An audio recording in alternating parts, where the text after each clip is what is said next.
The road to WrestleMania is officially underway. The Royal Rumble is behind us, 48 hours removed from a star-studded event. And welcome to Squared Circle Radio, the show that is for the fans, by the fans. I'm your phenomenal host, Mr. Podcasting, Chris Belcher, and the boys are with me tonight, the young buck, Mr. Andy York, and of course, my brother from another mother, the whole podcasting show, Jared Justice, is back on the program. Again, guys, we are 48 hours removed from Indianapolis, from the Royal Rumble. Jey Uso and Charlotte Flair, the big winners of the night. We're going to break all that down. But Andy, you and I were in Lucas Oil Stadium for this incredible event. You've had 48 hours to digest it. You have completed the grand slam of the big four pay-per-views now. Let it all sink in, man. What's come to mind to you? Yeah, it's crazy that I've been able to do that, over the last couple of years. I think I said it on the post show that the Rumble has always been my favorite event of the year, and then getting to go to it in person just kind of solidified that even more. It's just there's a natural buzz when you go to WrestleMania, but there's nothing like a natural buzz of going to the Royal Rumble because you never know exactly what you're going to get. You could have a Royal Rumble where nobody interesting shows up, and just the idea or the excitement that there could be something is always a lot of fun. So yeah, it was on my bucket list to do. I am very glad that I did it. If you've never done the Rumble and it's on your bucket list, make sure you do it because it is so much fun. Andy, you said that you said something on the post show. People wouldn't know that because you wouldn't turn your microphone on, but that's beside. You told me it was on. That's still your fault. I'm still throwing the blame on you. Okay, that's fine. Whatever. Speaking of our Rumble trip, Jared, I'm getting to you in just a second. Before I do, though, want to remind everybody, subscribe to the YouTube channel because coming up this week, probably on Friday, maybe before then, but by Friday, our vlog from our Indianapolis trip is going to be up. You're going to see some behind the scenes stuff, some meet and greet, some all kinds of cool stuff. And of course, our live reactions to the Royal Rumble. It comes to mind the video that I took of me reacting to Alexa Bliss coming out. Y'all are going to want to see that. It's going to be cool. But anyway, Jared was not at the Rumble, but Jared watched the show live, of course. Oh, but we're going to get into some specifics, Jared, about the winners and some directions, but just overarching thoughts of this year's Rumble, maybe compared to years past. Man, it was so nice to see somebody who almost nobody predicted win. That was just like, I feel like that's been missing throughout almost all the Rumbles, really. You look back over time and going into it, the majority of the time, you can narrow it down to one or two people are probably going to win, and you're usually right, but not this time, and I loved it. Yeah, it definitely was unpredictable. I mean, the collective jaws of the 70,000 people, I don't think have been picked up off the floor as to what happened to close the show last Saturday night. We're going to get to all of it. If you're watching this live, please make sure that you like the video, subscribe to the channel. My goodness, if you haven't already, it doesn't cost you a thing and it helps us a ton. And if you're watching live, drop those comments, drop those questions in the chat. We will do our best to get to each and every one of those. And even if you're not watching live, you're just watching the replay, still drop the comments and we will reply to those. Special shout out to Tom Bryson, Sports Wire Radio. Also, Professor Bayer and WSN, our wonderful partners who play our shows, promote our stuff. We appreciate you guys so much. Thank you for being on board. And for our listeners, if you haven't checked out either of those resources, make sure that you do that. All right, guys. We got to get to we're going to get back to answering the biggest questions in the world of wrestling. And obviously all of those have to do with the fallout from the Royal Rumble. We saw a solid Monday Night Raw tonight. I wouldn't say that it was earth shattering. We saw a solid Monday Night Raw tonight, but so much still fallout from the Royal Rumble. And let's get to question number one. There are a lot of people questioning the decision-making of Triple H coming out of the Rumble. If you read the internet wrestling community, you read the chatter online, You got Jey Uso winning, but all that star power that was in the match, Roman Reigns, CM Punk, Drew McIntyre, Seth Rollins, yada, yada, yada. And then you have Charlotte, who everybody is tired of seeing winning. She wins the Royal Rumble.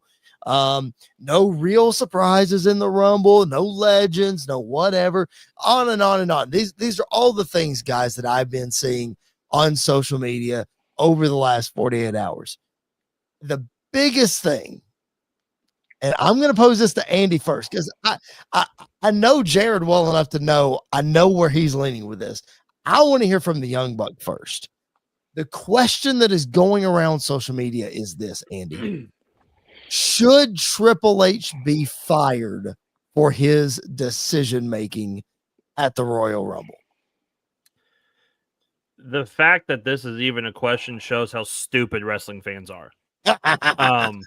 I get it. If you don't like Jey Uso, I get it. If you don't like Charlotte winning, that's fine. But I mean, look at the way that he, especially Jey Uso, has been treated over the last couple months, over a year or so, by the WWE fans. He is, I think, without a doubt, the most over guy in the company right now. Like, I would put him up there with Cody. I would put him up there, with Cena. The two biggest pops in the men's Rumble was when Cena's music hit, when Roman's music hit, and then when Jey Uso's music hit. Like, the place went crazy. My biggest issue with the internet wrestling community and whoever has a problem with this is for years on the previous regime, we begged and we begged and we begged for new and upcoming stars to be given a chance to show that they can do something. And when we finally get what we've been asking for in a guy like Jey Uso, this is the moment you get. This is the response that you get from morons who don't know anything. And so if you want to be mad at Triple H, that's fine. If you don't know what a good Rumble looks like, that's fine. But I would put this men's Rumble up there as one of the best Rumbles of all time. Just from sheer star power to you got your surprise entrant in Joe Hendry, you got a return in AJ Styles, and then all of a sudden the shock went at the end of the underdog getting his moment. I just, wrestling fans are stupid. Tell us how you really feel, is all I have to say. Don't hold back. Jared, what are your thoughts? I feel like, man, that we need to get President Trump on this. I mean, he is fixing everything in the world right now, but he is still yet to be able to fix wrestling fans. Does that tell you anything? I mean, like the cartels, the drug cartels, they're getting themselves in order, not wrestling fans. Nope. We're still holding strong, being just as stupid as we've always been. Well, Jared, I think one Daniel Bryan would call them fickle, and I think that the perfect word to describe wrestling fans. I'm like, come on, like I'm reading this on social media and all these pages that I follow on Facebook and on Twitter, these accounts and stuff, and I'm like, what are you doing? Like, what product are you watching? It's like you wanted Jey Uso to win the King of the Ring. He didn't win it. Okay. You wanted him to win Money in the Bank, and you complained because they wasted Money in the Bank on Drew McIntyre and CM Punk. You wanted Jey Uso to win. You didn't get it. You wanted Jey Uso to be the guy to beat Roman Reigns in his 1,300-day reign as world champion. You wanted Jey Uso to do all those things. Yet when they actually pull the trigger on Jey Uso winning the Royal Rumble in a star-studded field, you get upset about it? Like when was it that the last time that Jey lost to Gunther? That was what, last Monday, the Monday before last? It was last week. Saturday night's main event. It was last Saturday. Okay, so on Saturday night's main event. Yep. So that recently, man, I got on the internet and everybody was whining and crying about how upset they were that Jey Uso didn't win the world title. And then now he wins the Rumble, which is a feat in and of itself, and he's going to get another shot at one of his pick of the world titles. And now they're upset again. I mean, I just don't get it, dude. I think, I honestly think that wrestling fans, we think we're so smart when it comes to this stuff. And when it doesn't go the way we think it's going to go, we automatically say it's bad booking. You know, I think everybody had it in their mind that, you know, Cena was more than likely going to win. And when it came down to Cena and Jay, I remember everyone in our section, or most of them, were, all right, Cena's going to win this. Like, this is going to be a great back and forth. It's going to be a great showing for Jay, but Cena's going to win this. And then when Cena's feet hit the floor, the place went crazy.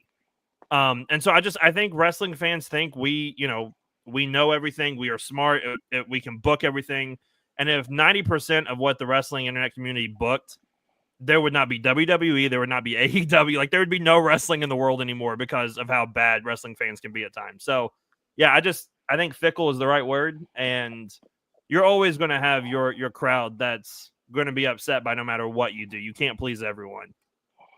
And let's turn the table, not just Jay, but let's look at Charlotte. I mean, she won. We're going to get into Charlotte specifically and what's in her future. But looking at the Royal Rumble, she comes in at number 27. Jared posted on social media.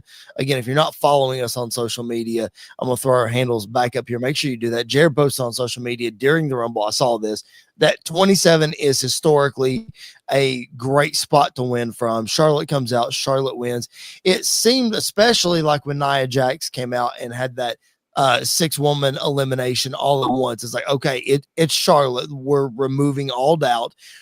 And we have been very critical of Charlotte on this podcast. And Charlotte, I mean, like it or not, she takes advantage of the situation and the opportunity that she has been given, whether we like it or not. She's an incredible athlete.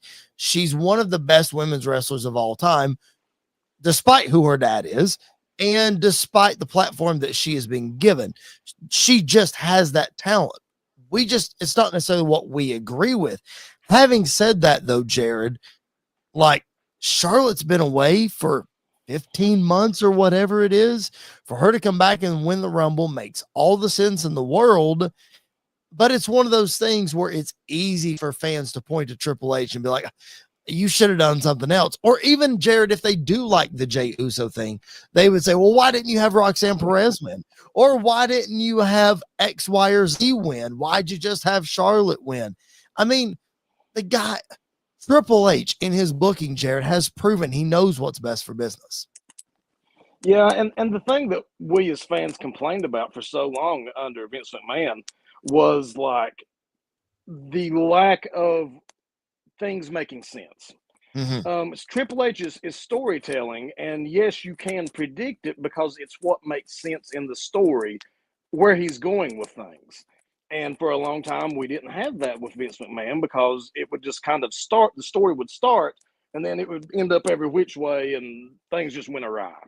But now, yes, things are predictable, but they make sense. And so far, I mean, look at business right now. It's like what? They're saying it's bigger than it's been even since, like, even including the Attitude Era, that this may be the biggest era of all times. So clearly he's doing something right, guys. They're making the most money. That's for sure. Yeah. And Andy, to piggyback on exactly what Jared said, he brought up a great point. The endings are predictable because it's what the fans want, and he's trying to give fans what they want and tell a great story at the same time. And Andy, maybe that's why the internet wrestling community is so mad, because we know what's going to happen and people are upset by it. Yet you just had Jey Uso, who, if you look at the betting odds, Andy, was like 8th or 9th, the 9th best odds to win the Rumble, and he wins it. So It's a great story. It's what the fans want. By the way, here's some unpredictability, Andy, that you didn't realize was coming. Yeah, you know, we talked about for a long time, just because it's predictable doesn't mean it's not good. Like, something predictable is still good at times. And so it's like we talked about, the stories are projecting and they're making sense. And yet at the same time, we still don't fully know where everything's going. Like, Cody's WrestleMania picture is not crystal clear after the Rumble. Nope. Roman Reigns and CM Punk and Seth Rollins, their WrestleMania road is not clear. John Cena's WrestleMania road is not clear. There's so many options and so many things that are still available. We're probably going to talk about here in a minute. Charlotte, we don't know necessarily who she's going to pick because of the 3 options she has. I could see her wrestling one of those 3 at WrestleMania, and it makes total sense. So I think you're right. I think we're not used to this style of booking yet because we've been beaten and brainwashed by what we got in the past, that we're not used to seeing this yet. And it's going to take some time to get used to it. It really is. The young buck is on fire tonight, Jared. I love it. I'm in a mood tonight. This is great. I love it. We have to talk about it at some point. It doesn't have to be right now, but whenever Andy was just talking, my mind was going, and I was thinking things are making sense, and there is a story being told. But isn't it crazy how things are going with CM Punk and Seth Rollins? Like, we can't tell who's the heel and who's the face, really. Like, you're watching it and you're like, CM Punk seems like he's a bad guy all of a sudden, but then so does Seth. And like, I don't know. It's. I hope we get to talking about that in depth at some point. Well, I think, Jared, and we can discuss that for a second, because I think that's part of the Triple H storytelling. I think that is, you know how in the 90s, when Austin became popular and the NWO became popular, everybody was like, well, it's cool to hate the bad guy or whatever. I will push back on that, Jared, and say that people for the first time got to embrace who these guys are as real people. We didn't get the red and yellow Hulk Hogan. We didn't get the Macho Man, as cool as Savage was, or, what have you. We got these people as the real person. And to your point, CM Punk and Seth Rollins are not pulling any punches. That's who they are in real life. And I think Triple H is doing a great job of just playing that up in storytelling, and bringing that to the camera. That's awesome. Yeah, that makes sense, and that's the reason why I love this era so far. And I think you can definitely tell Triple H and this new era dives into realism as much as they can.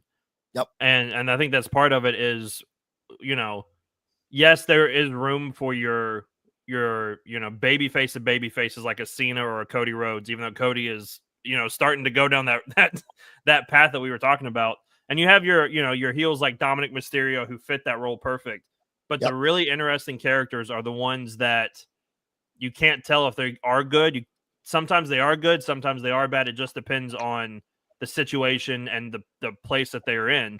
And that's true with all of us. Like if you put me out there with somebody that I despised, and hated, I probably wouldn't hold back either, whether I'm a good person or not. I would probably still just go after him however I could. And that's what I really appreciate is you sit back and kind of go, man, these guys really do hate each other. What is going to happen next? Like anything could happen next.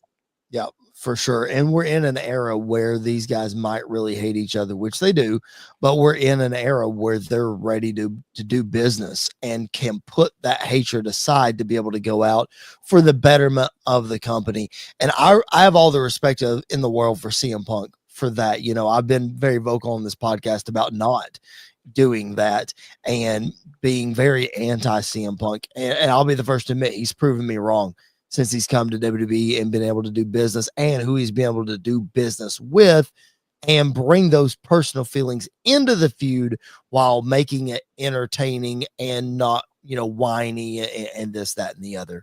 All right. We're talking about Triple H, guys. We can't finish up this conversation without talking about what happened earlier this week. And that was the surprise announcement that Triple H by himself, not Evolution, not any of that, Paul Triple H Levesque is going to be inducted as the headliner to the 2025 Hall of Fame class, the Friday night before WrestleMania this year, an honor that is far past due, in my opinion.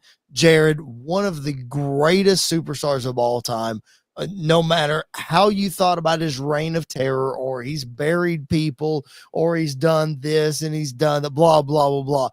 The fact of the matter is Triple H is one of the best ever and is finally going to be able to take his rightful place in the Hall of Fame. Yeah, I think it's awesome the way the whole thing came about. That like HBK and Undertaker are just like, hey, we're making something happen, whether you like it or not. Yep. I mean, because Triple H would never have just accepted it if it was brought to him and like, hey, we think you should get it. But they surprised him with it and really didn't give him a choice. So I thought that was pretty awesome. Yeah, he said in the press conference, he said, yeah, Nick Khan kept bringing it up, and I told him we'd address it in like 4 or 5 years or whatever. And then apparently Nick Khan went behind his back and was like, nope, screw you. You're going in right now. And Andy, for all of these things that we've talked about with Triple H and what he's doing in the state that the business is in, not just the money that they're bringing in, but just the state that the business is in. So you have Triple H, the performer, and then I'm sure that this version of Triple H as the executive, Andy, has a lot to do with why they're pushing to put him in now. Yeah, absolutely. I mean, if you look at his in-ring career alone speaks for itself of absolutely being in the Hall of Fame. Probably, if you did a Mount Rushmore of the greatest heels of all time, Triple H has to have a spot on that of, just being the biggest piece of trash sometimes on earth, and you love to see it coming. But then you look at his business perspective and everything. If you look at the top stars in WWE and even in AEW, a lot of them come from that NXT era where he was in charge. Yep. And he's set the business up to be as successful as it is now. And I don't think that's true if you don't have the NXT that we had, the black and gold era of NXT. So all credit to him for that. He has done a fantastic job. He's really, there were a lot of questions coming into this new role of being, we saw what he could do in NXT, but this is a much larger scale. Would he be able to do it? And he has proven time and time again that he can. Yeah, without a doubt he has. So congratulations to one of my favorites of all time, the game Triple H finally taking his rightful place in the Hall of Fame. And with that being said, if you're watching us live on our YouTube channel, please make sure you drop your comments, drop your questions in the chat, like the video, subscribe if you haven't already. It doesn't cost you a thing, and it helps us a ton. We would appreciate that so much. What else we would appreciate is for you to hear this quick word from the Reverend Tom Bryce at SportsWire Radio. Looking for all the latest happenings in the world of sports and wrestling? Well, you're in luck, because SportsWire Radio has you covered 24 hours a day, 7 days a week, and 365 days a year. With great shows in the world of sports, such as the Pinstripe Chronicles, hosted by Uncle Tats, Donald Stewart, and Rob Barrows. New York Baseball Talk with Chris Bazaya and Rob Maraska. The Liftoff Jets, also hosted by Chris Bazaya and Sharman Phillip. Neil Villapiano and the Devil's State of Mind. Randy Dillon's Hockey Fan Chat. In the world of wrestling, SportsWire Radio has you covered with Squared Circle Radio, featuring Chris Belcher, Andy York, and Jared Justice. Those sit-down marks with DB, Primo, AJ, and Michael. A work in progress, featuring the Mayor of Canton, Piles, and Glenn Abbott. You can catch all of these great shows and more anytime, anywhere, and any place via the Listen Live button on SportsWireRadio.org, and you can also catch SportsWire Radio anytime on YouTube at SportsWire Radio 6579 to catch all the latest happenings in the world of wrestling. SportsWire Radio has you covered. It's all sports matters and all wrestling matters here on SportsWire Radio. I am your host, the owner of SportsWire Radio, the #1 global radio station, the owner of the Promo Wrestling Federation, and one of the owners of the Pride Wrestling Federation. Your voice, figuratively and literally, where all wrestling matters, the Reverend Tom Bryce. Appreciate that, dude. Appreciate all he does for us. And listen, this is not the only place for wrestling content. We don't want you to leave our show, but when you get done watching our show, go check out SportsWire Radio. Tom's got interviews with Rhino, with Savio Vega, with just a plethora of underground indie backyard wrestling stars. Tom has his fingerprints all over the wrestling business. So go check out all of their stuff. And of course, sportswireradio.org, the Listen Live button. That's where you can catch them all the time with not just wrestling content, but as Tom said, some fantastic other sports content. They've got you covered. All right, guys, we mentioned it. Let's dive into it just a little bit deeper. Jey Uso, the improbable Royal Rumble win this past Saturday. I tell you what, guys, all signs are seemingly pointing, even after tonight, to Jey Uso challenging Gunther for the World Heavyweight Championship. He even said it, Andy, in the interview with Jackie Redmond right after the Rumble. He was coming after the World Heavyweight Championship. Now he's seemingly back, taking a couple steps back, and said he's going to go talk to Cody on SmackDown and what have you. So my question number 2 the biggest question of the week, I'll throw to Andy first. How would you book Jey Uso, not necessarily heading into WrestleMania, but for WrestleMania? Who is the best challenger for Jey Uso at this year's WrestleMania? Honestly, I think the best way for them to go is still to go with Jey and Gunther.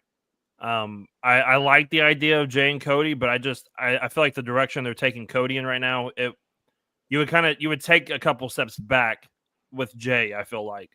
And so I honestly, Jey and Gunther makes the most sense to me going into WrestleMania. There's a story there that you can tell. There's a lot of build up that you can do with both these guys, because while we did get it for Saturday night's main event, we got a shortened version of it, I feel like. And so there's a lot more meat on the bone that we can explore with it. And so I think the best case scenario for WrestleMania would be to do Jey and Gunther. Jared, what do you think? I mean, I agree 100%. Gunther's the way to go. Gunther, whichever way you want to say it.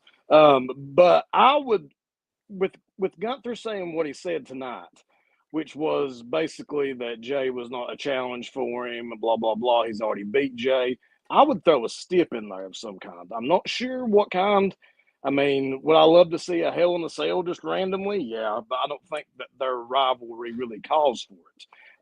Maybe like a 2 out of 3 falls, maybe like a ladder match, a 30-minute Iron Man match.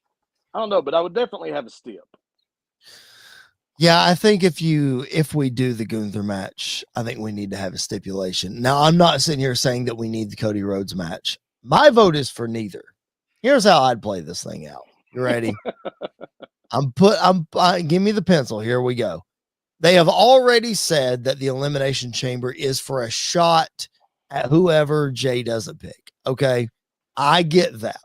That's not how I would do it. The way that I would do it, I am putting Gunther's World Heavyweight Championship on the line in the Elimination Chamber match, and Gunther loses the title there to either John Cena or Sami Zayn.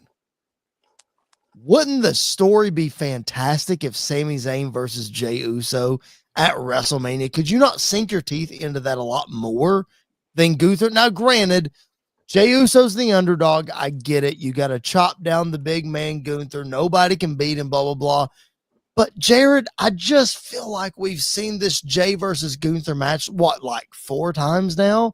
We saw it for the Intercontinental title. We saw it in King of the Ring. We saw it for the World Heavyweight title. I think maybe even twice, not just once. I don't want this. If Jey Uso's going to have this moment, it just feels less than at WrestleMania if he beats Gunther. To me, it's lost its steam, Jared. I mean, if we can just fantasy book or whatever, I definitely would have him going, he being Jey, pronouns pal. I would have Jey going up against a heel that he hasn't already been against. I don't think I would go baby versus baby, kind of like what it sounded like maybe you were suggesting. But, I mean, if there was some I think in that scenario, Sami Zayn turns heel, but that's my thought. Okay, well, I do like that better, if thinking about it with Zayn being a heel as opposed to baby versus baby. But I would still have him go into WrestleMania to face a huge heel that he hasn't already faced so many times. I just don't know how you would book that. Yeah. Andy, any other thoughts? Any other scenarios?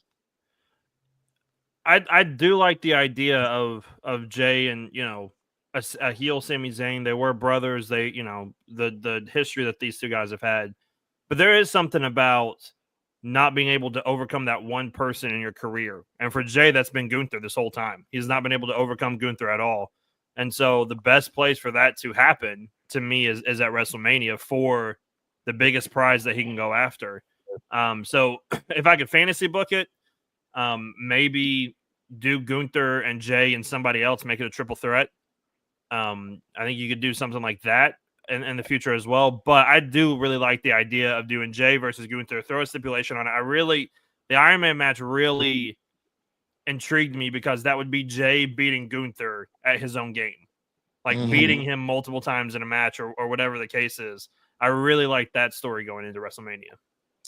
Yeah, I like that too. And that could be a thing where, Gunther always says, "Oh, you're not a challenge for me, blah, blah." And Jay can be like, "Well, not only did I beat you at WrestleMania, I scored like 3 falls in this Iron Man match against you." So then there's no way for Gunther to come back to get the title. There's no rematch in there. "Oh, you beat me by a fluke. You did this. You didn't." No. Gunther, I beat you at your own match. So I think I like Iron Man match.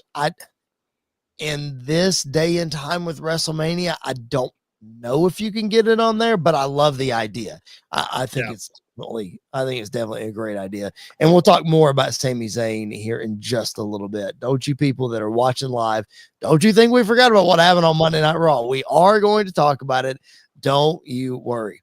All right, let's move on to question number 3. We mentioned her just a little bit ago, and that is the Queen, Charlotte Flair, the first ever 2-time Women's Royal Rumble winner. She won it in 2020 and now winning it again in 2025. Charlotte showed up on Monday Night Raw tonight, was confronted by Rhea Ripley, an old nemesis of hers. Rhea trying to get Charlotte to challenge her, and Charlotte saying, she's creating some doubt here, Andy. She doesn't know who she's going to choose, like you alluded to earlier. Is it going to be Rhea? Is it going to be Tiffany Stratton? Is it going to be Julia in NXT? If you have to put your booking hat on, Andy, who would you like for Charlotte to face at WrestleMania? Yeah, I think, this whole time, the idea of Rhea and Charlotte running it back for their, 3rd WrestleMania match has some intrigue to it. And then again, you put Charlotte versus like a Julia on a grand stage and just give them time. I think it would really open people's eyes to Julia and what she's able to do. But I still think the best option is to do Charlotte versus Tiffany and use this as an opportunity to once again build up new stars. Because could you imagine the things that they'd be able to do after WrestleMania if Tiffany Stratton was able to cleanly beat Charlotte at WrestleMania for the title? I think that makes the most sense to me, is to have her go after Tiffany. Because I think they can do other things for Rhea. I think there's some really interesting options for Rhea outside of just Bianca if they don't want to go that route. But the only other option for Tiffany would be Nia. That makes the most sense to me. And I don't want that at WrestleMania to be. So I really think Tiffany and Charlotte makes the most sense. Yeah, I would definitely go with Tiffany versus Charlotte. I think it's kind of, people have talked about it for so long, how much they've wanted to see it all over the internet. It's kind of like the Battle of the Blondes or whatever. They have so many similarities to each other that I definitely think that's the way you go.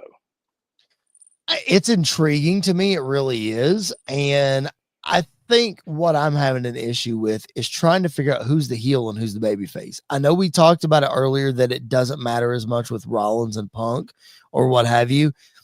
I think it's a little different with Tiffany and Charlotte. I really think that you have to clearly define who's the heel. It seemed like when Charlotte came out on Raw tonight, guys, it's like she was trying to cut a babyface promo and the fans crapped all over it, and she just flipped the switch and was like, okay, fine, whatever. I'll just be Charlotte.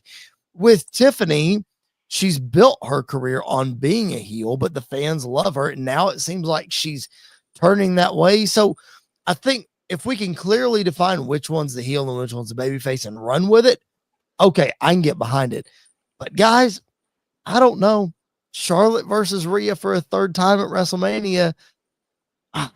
That is really intriguing to me, Jared. Like, I don't know. Since Rhea's injury, maybe we need to really cement Rhea back as that number 1 top woman in WWE. And what better way to do it than to beat Charlotte? They're tied 1-1.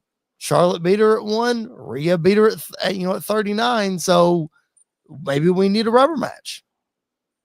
I mean, I would be all for that, but I think I would have Charlotte win and then have Rhea chase if we went that route. Like I don't think you have Rhea beat Charlotte again at Mania, like to cement her.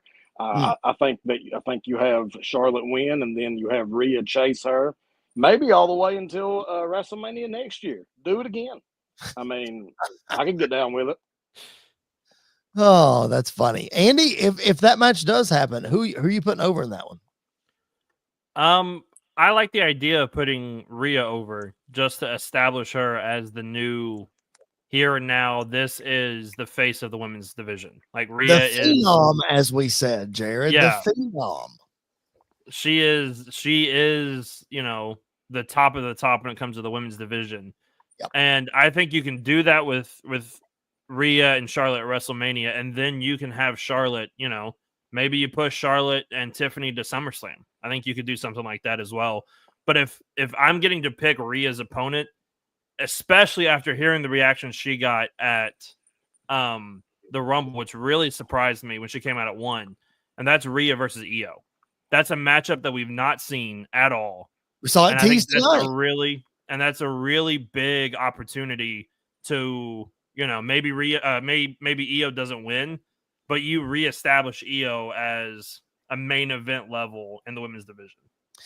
Vacation Aaron has popped back up in the chat, and Aaron says the number one woman is Liv, followed by Alexa. So we all stand corrected.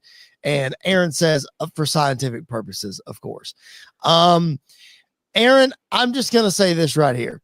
Okay. You've got 3 married dudes on this podcast right now, but you would have a hard time for us arguing your point there. I'm just saying. Having said that, though, I do think the introducing Liv and Alexa to this situation is not necessarily a terrible idea. You know, it seems like, Jared, after the Rumble, that Liv and Alexa may, you know, have a program or whatever. What do you think about introducing one of them? I mean, I know we've seen Rhea and Liv and all this, whatever, but entering Alexa into the storyline, we're talking about the blondes, Alexa versus Tiffany.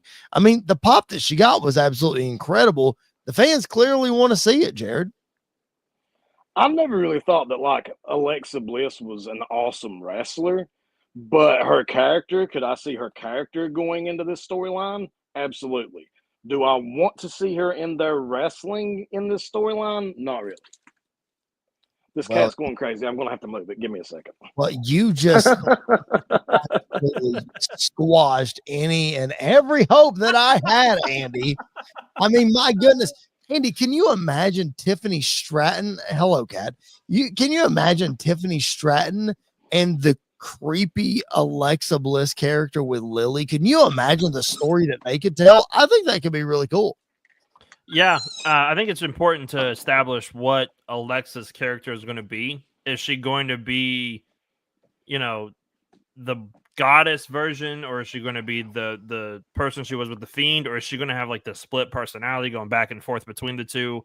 Very much like a Harley Quinn character, which we've talked about, you know, a lot of people have talked about with her in the past. I think it's interesting.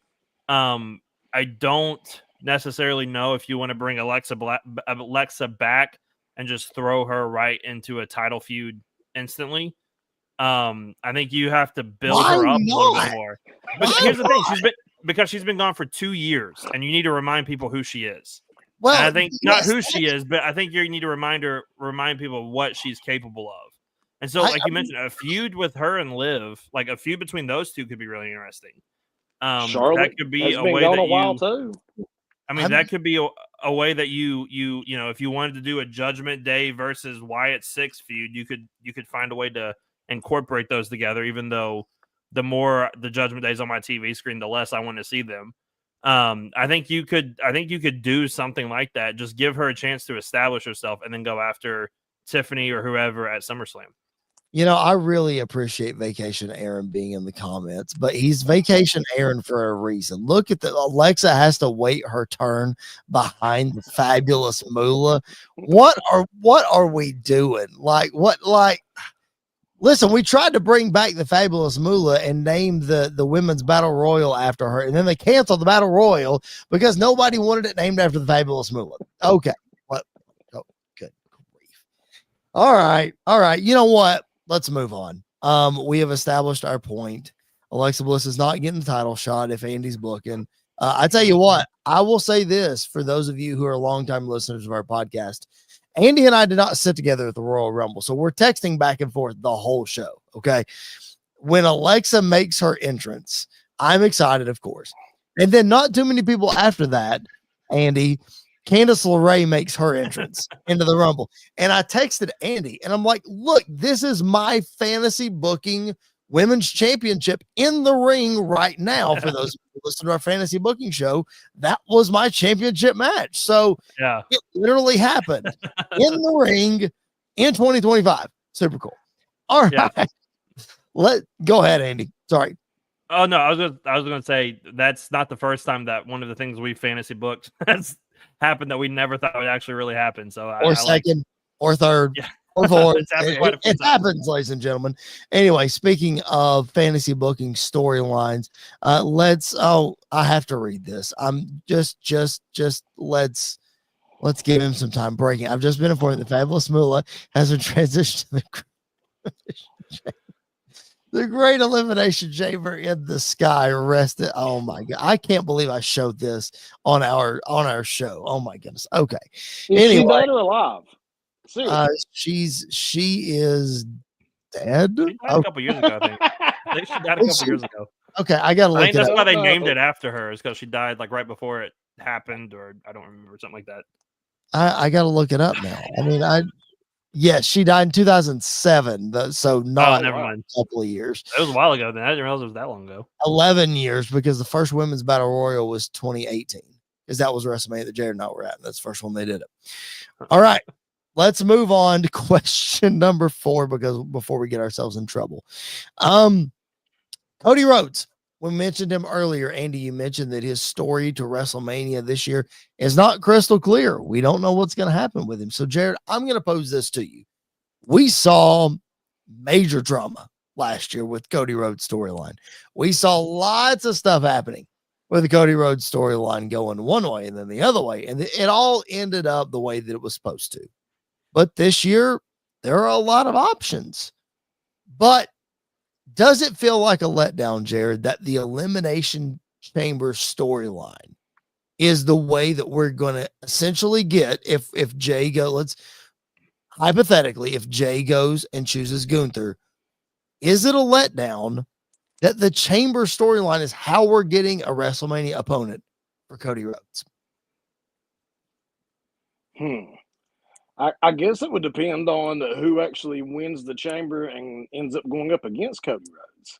I mean, I'm perfectly okay with that being the storyline, that like that's how we're going to determine Cody's opponent, if that's what you're asking. But I am curious about, like, I mean, I guess everybody's going to assume that Cena's going to win it, but I don't know. I'm completely good with it.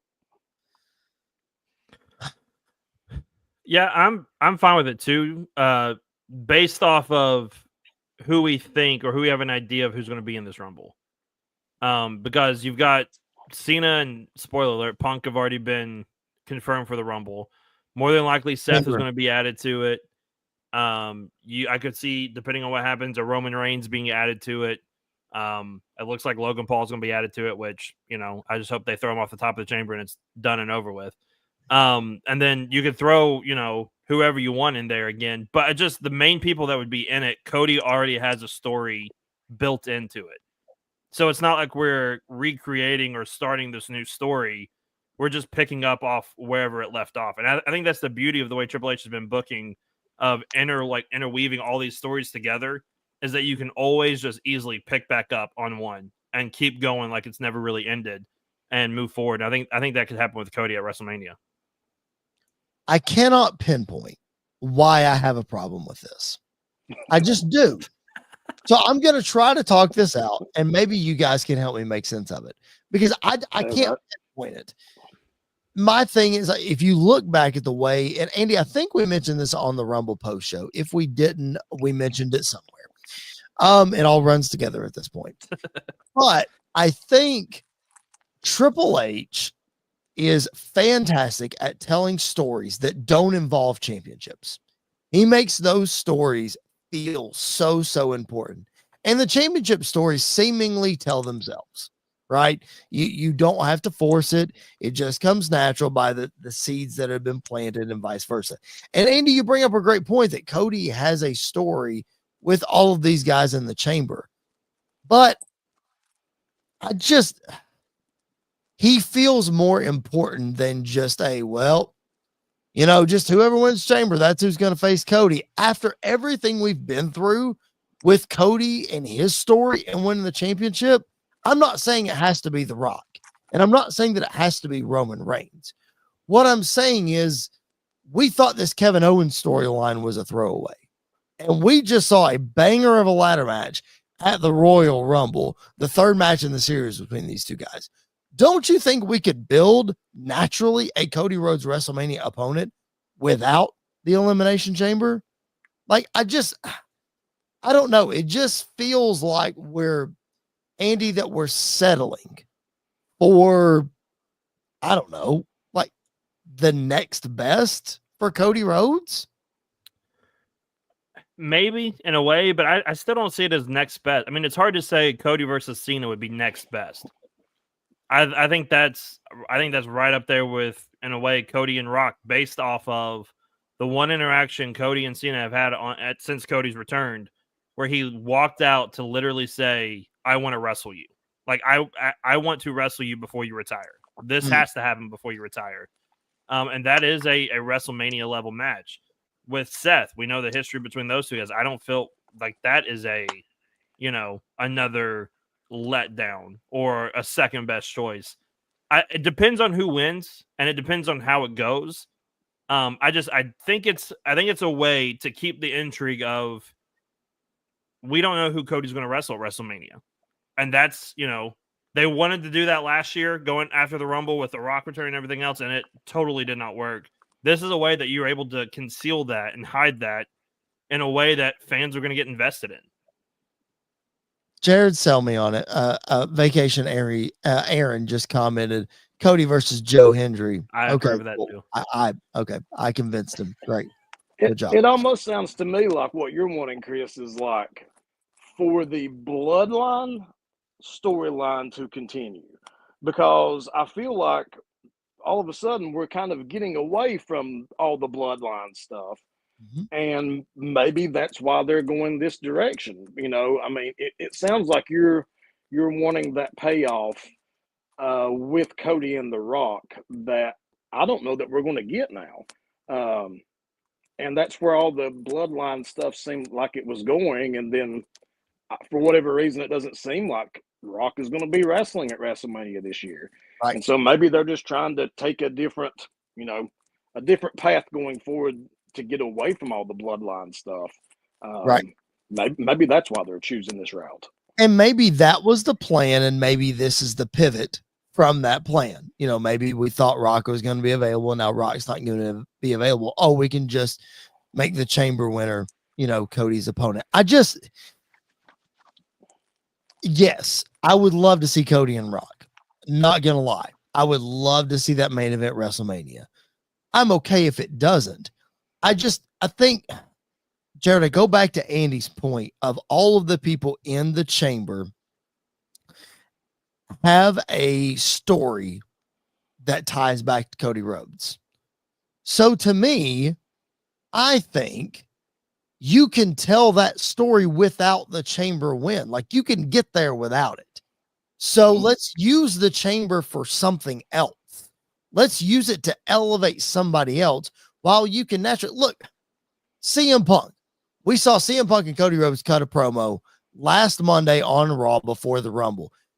You mean to tell me that after that Raw, if we would have seen a graphic, breaking news, CM Punk versus Cody Rhodes at WrestleMania, don't you think we would have all been sold on that if that would have happened? John Cena, he interrupts the Cody Rhodes promo, but I'm coming for my 17th championship. You are holding it. I'll see you at WrestleMania. Are we not all sold on this? Same thing with Roman Reigns. Same thing with Seth Rollins. Bud, you beat me 3 times when you came back. I'm coming for that championship.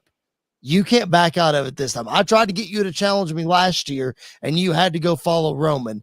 Now I'm coming for you. I want your championship. Boom. There's 4 matches right there.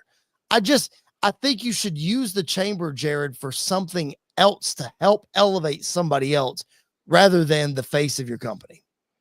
So how would you use the chamber? If we do what you said and we just build a match for Cody separately, then how would you use the chamber? I'm putting the World Heavyweight Championship on the line in the chamber. I'm putting Gunther in the chamber match. So then where would you go after that?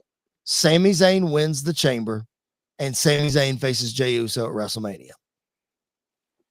That's how I would do it.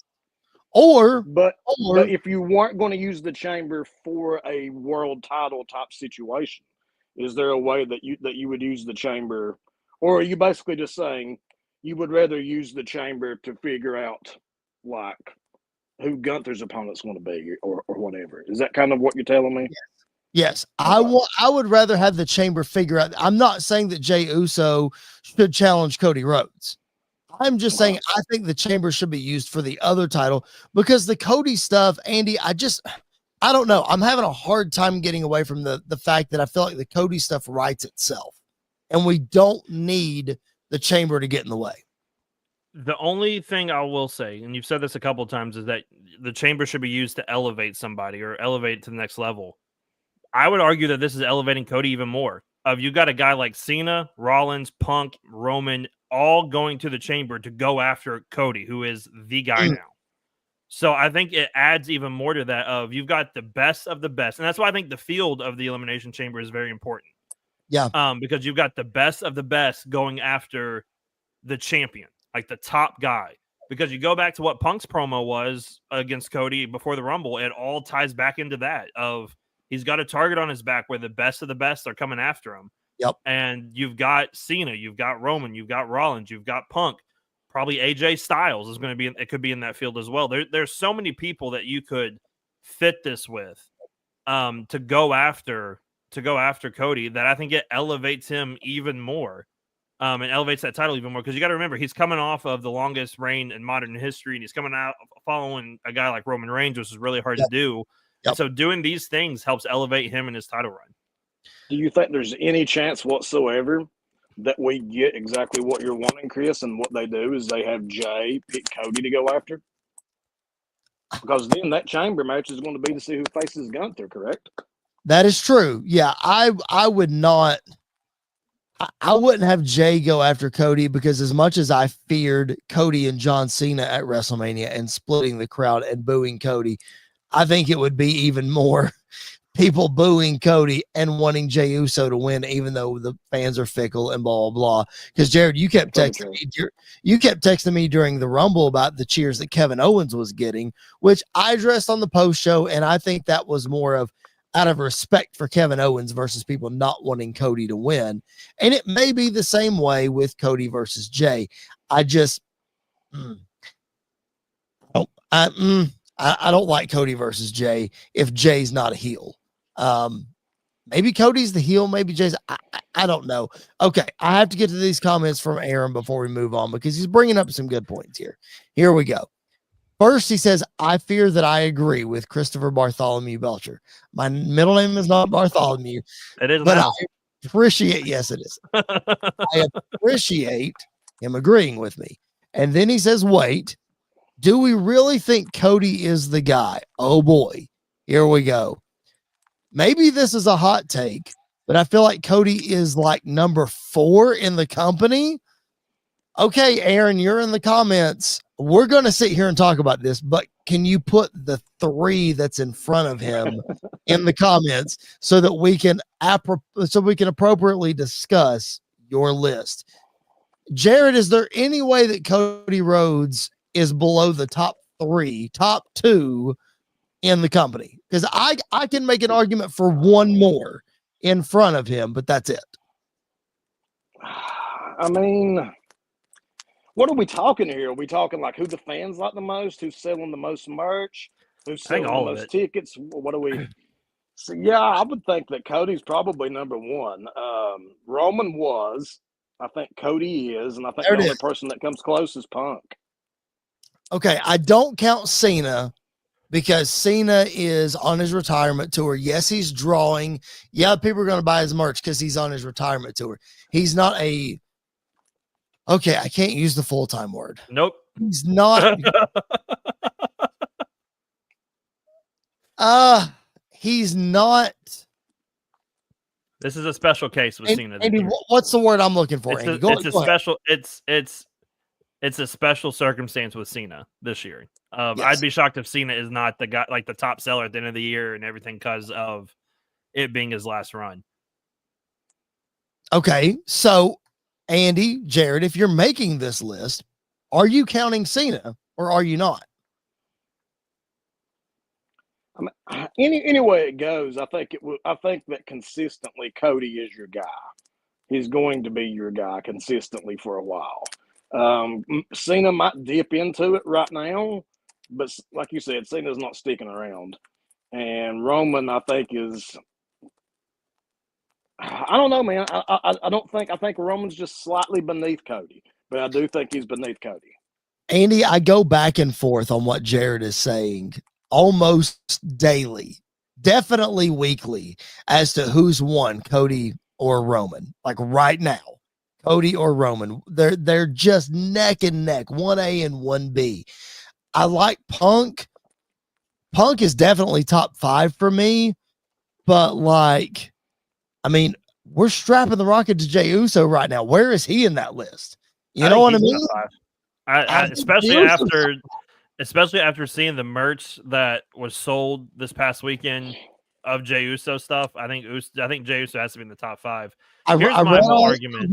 I read online, and I'll let you get your argument. Go I read online, speaking of merch this weekend, I read online that nowhere in Indianapolis could you find Jey Uso merchandise on Sunday, because the Superstore was open and all this other stuff was open on Sunday. You could not find any Jey Uso merchandise. Yeah. Wow. Here's my argument to this whole thing is I think you have to take everything into account. I think you have to take merchandise. I think you have to take popularity. I think you have to take ability, and I think you have to take availability. And because of that, Cody's always going to be the top guy. Because even as champ, he's there week to week. He's at every show. He's at every house show. He does everything that a champion, is supposed to do.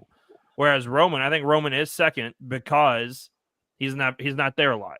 I mean, he's there very sporadically, which is fine. Like he is the special draw right now. He is that Brock Lesnar character right now where you need a big guy to come in. You need, to do this, that, or the other. You bring in Roman Reigns.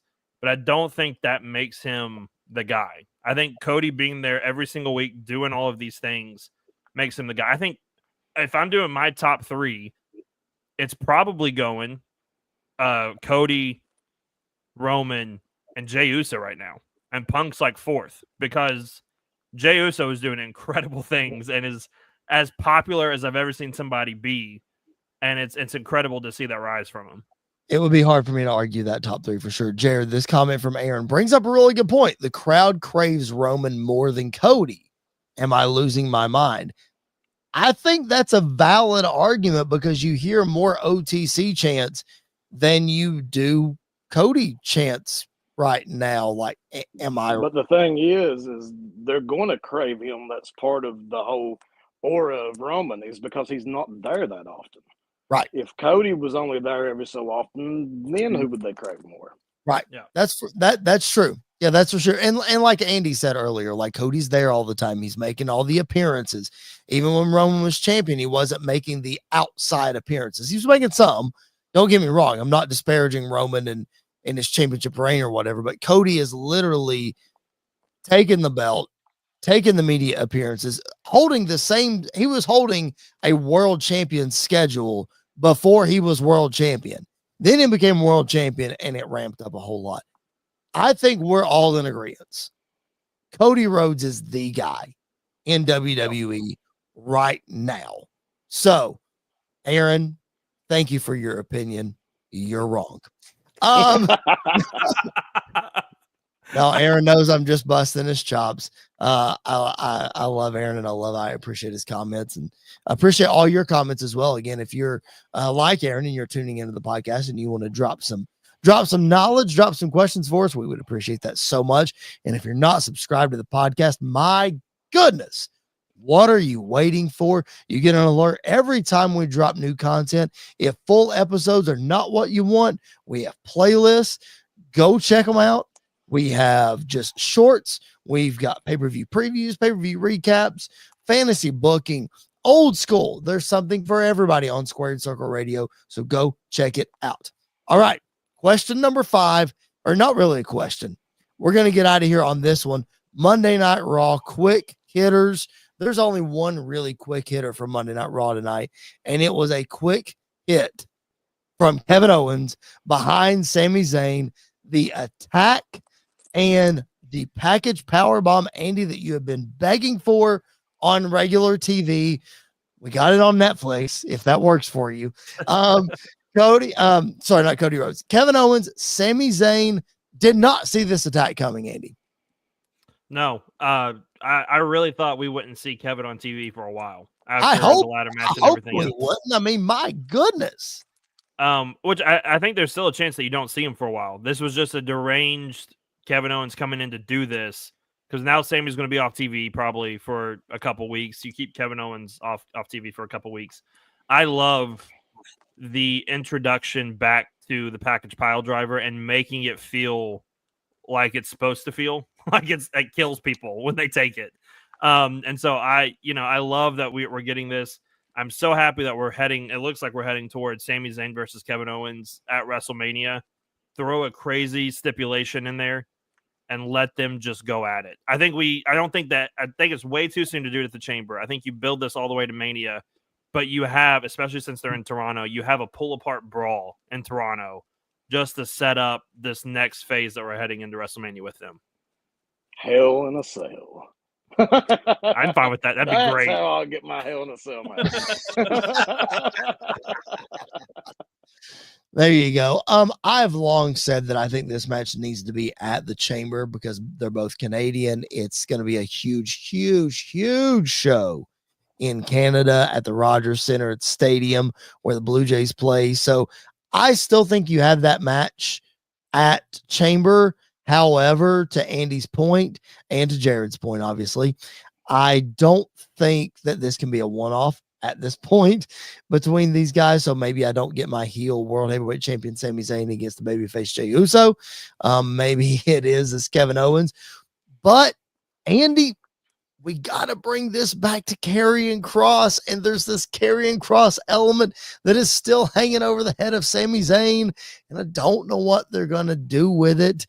Jared, do you look at all the characters that Kross has supposedly changed throughout his tenure coming back, and Sami Zayn seems to be the next guy on that list.